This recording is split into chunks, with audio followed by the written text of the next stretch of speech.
130 bullets, 167 bullet holes, 2 bodies slumped in a blood-soaked Ford V8. But the real story isn't how Bonnie and Clyde died. It's how a 19-year-old waitress became America's most wanted woman, and why she chose love over life itself. The date is May 23, 1934, Louisiana Highway 154. At exactly 9:15 a.m., the most infamous couple in American history is about to meet their maker. But here's what the movies won't tell you.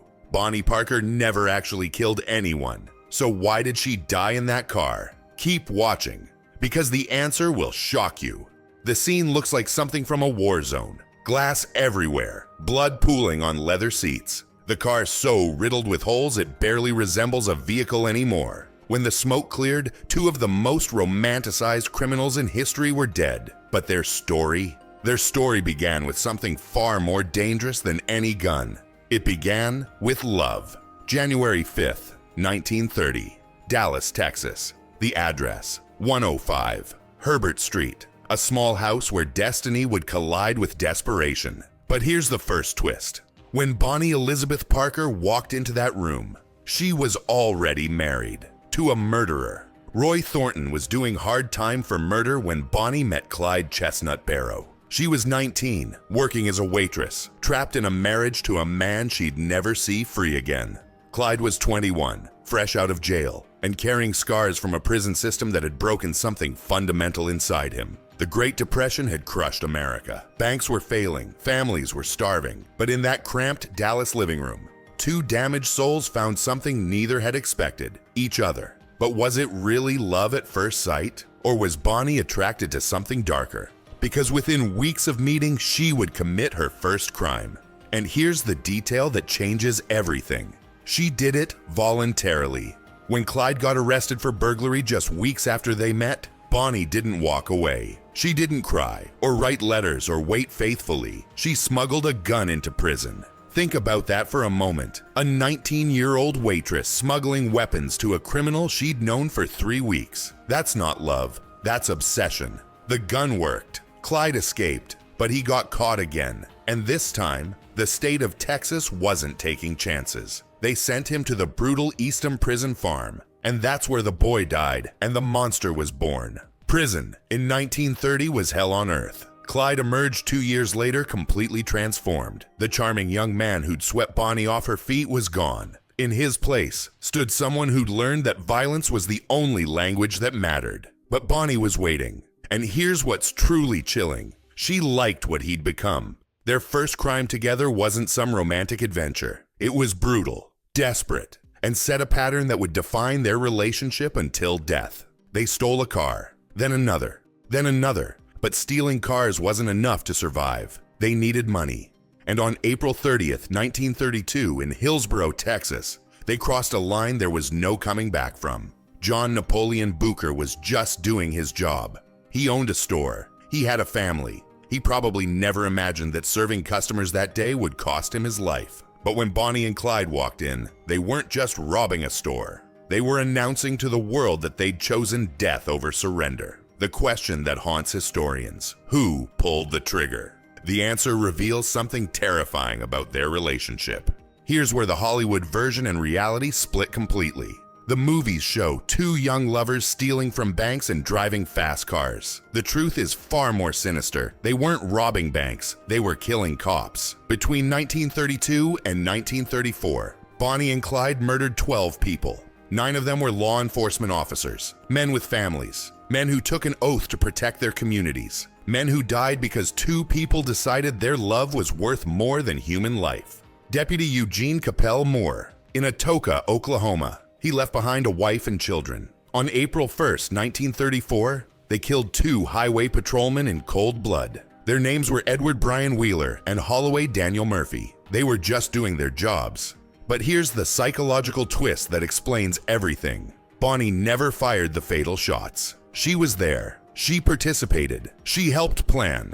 But the actual killing, that was all Clyde. So why did she stay? The answer lies in understanding what was happening in America. The Great Depression had created a perfect storm of poverty, anger, and desperation.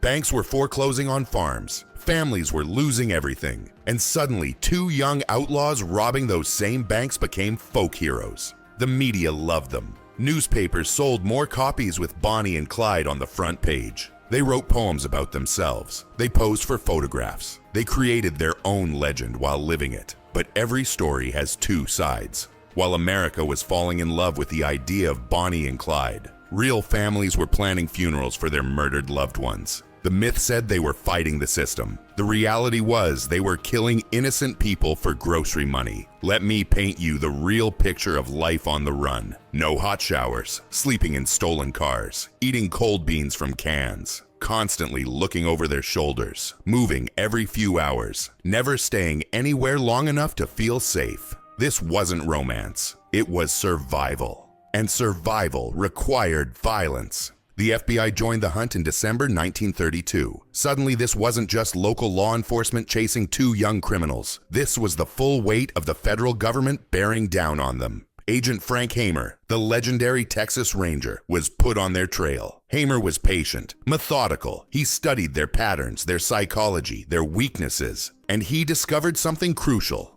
They always returned to family.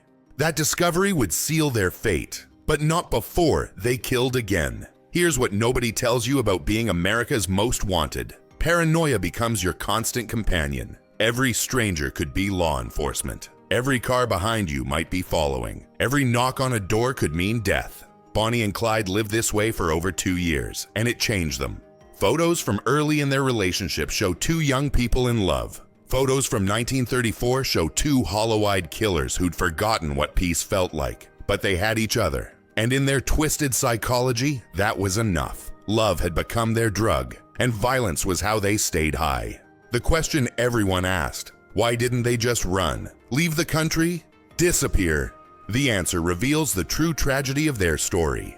By 1934, hunting Bonnie and Clyde had become a national obsession. 6 states had put up rewards. Hundreds of officers were involved. Thousands of leads poured in daily. They were the most wanted criminals in America, and everyone was looking for them. But Frank Hamer knew something others didn't. Love was their weakness. He studied their families, their patterns, their psychology, and he realized that despite being on the run, they kept returning to the same areas, the same people. They couldn't completely cut the ties that bound them to their old lives. Family was their anchor, and it would become their death sentence. The breakthrough came when authorities approached Bonnie's family with a deal. Help us, and we'll guarantee she gets captured alive instead of killed in a shootout. Her mother, desperate to save her daughter's life, agreed to cooperate, but the authorities lied.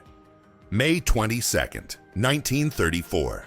Bonnie and Clyde were driving toward a planned meeting with family members in Louisiana. They had no idea they were driving into the most elaborate police ambush in American history. 6 officers were waiting on Highway 154 in Beaconville Parish. They had Thompson submachine guns, automatic rifles, shotguns, enough firepower to stop an army. At 9:15 a.m. on May 23rd, a tan Ford V8 came around the bend. Inside were America's most notorious outlaws, about to discover that their luck had finally run out. The officers didn't call for surrender. They didn't give warnings. They opened fire immediately, 130 bullets in less than 16 seconds. The car rolled to a stop, and 2 of the most romanticized criminals in history were dead. When the shooting stopped, something remarkable happened. Word spread quickly through the small Louisiana community. Within hours, thousands of people began arriving to see the bodies. They came from hundreds of miles away. Some brought their children. The authorities had to move the bodies to separate funeral homes because the crowds were so massive. Even in death, Bonnie and Clyde were celebrities. But here's the detail that reveals everything about their relationship. They'd always planned to be buried together. They'd made a pact that death wouldn't separate them. The family said no. Bonnie was buried in Dallas, Clyde in a different cemetery across town. Even in death, they couldn't escape the consequences of their choices. They died together but rest apart, forever. Hollywood made Bonnie and Clyde legends, but the process began even before their bodies were cold. Within days of the ambush, movie studios were bidding for the rights to their story. Within weeks, radio dramas were romanticizing their crimes. Within months, songs were being written that portrayed them as tragic heroes fighting an unjust system. But the most insidious part of their legend wasn't what was included. It was what was deliberately omitted. The movies never showed John Napoleon Bucher bleeding to death behind his store counter. The songs never mentioned Eugene Capel Moore's widow crying herself to sleep every night for 20 years. The radio dramas never included the names of Edward Brian Wheeler and Holloway Daniel Murphy, the two young policemen whose only crime was trying to protect their communities. Instead, Hollywood created a romantic fantasy that had almost nothing to do with historical reality. The 1967 film starring Warren Beatty and Faye Dunaway turned brutal killers into sympathetic rebels. The movie was beautiful, stylish, and completely dishonest about the true nature of their crimes. But why did America need this lie? Why did we collectively choose to remember Bonnie and Clyde as romantic outlaws rather than psychopathic murderers? The answer reveals something uncomfortable about our national character. During the Depression, when millions of Americans felt abandoned by their government and betrayed by their economic system, the idea of two young people fighting back, even violently, provided a cathartic fantasy. We needed to believe that someone was striking back at the institutions that had failed us. We needed heroes, even if those heroes were actually villains. We needed a love story, even if that love story was built on the corpses of innocent people. And so we created the myth of Bonnie and Clyde. We turned them into symbols of rebellion, romance, and resistance. We made them into everything we wanted them to be, and nothing like what they actually were. But myths have consequences. When we romanticize violence, we make it more likely. When we turn killers into folk heroes, we inspire copycat crimes. When we choose comfortable lies over uncomfortable truths, we dishonor the memory of victims and make future victims more likely. The Bonnie and Clyde myth has inspired dozens of other criminal couples over the decades.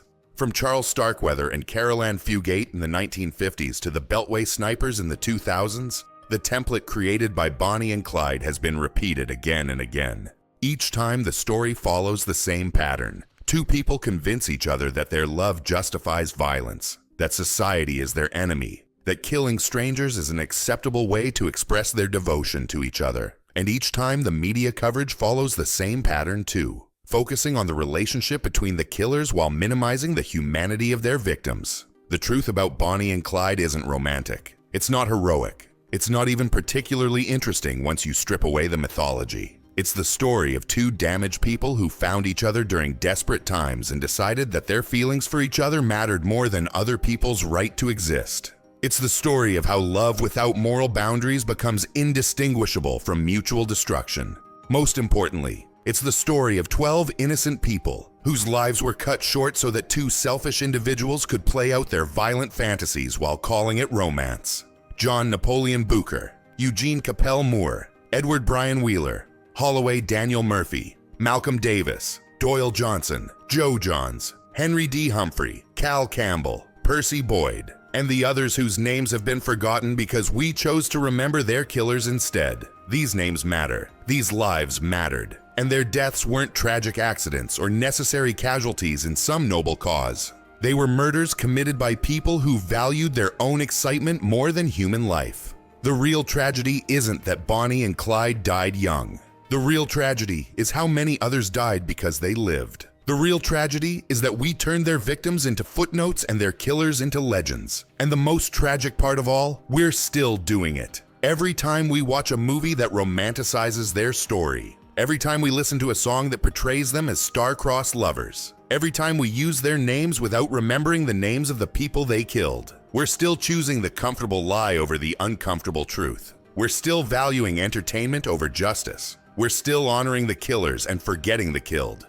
What do you think? Was this really love, or was it something far more dangerous? Was Bonnie Parker a victim of circumstance or an active participant in evil? Let me know in the comments below. But be prepared to defend your position because the evidence might shock you. Share this with someone who thinks they know the real Bonnie and Clyde story. Trust me, they don't, and neither did you until now. Because sometimes the most dangerous lie isn't about what happened. It's about why we choose to remember it the way we do.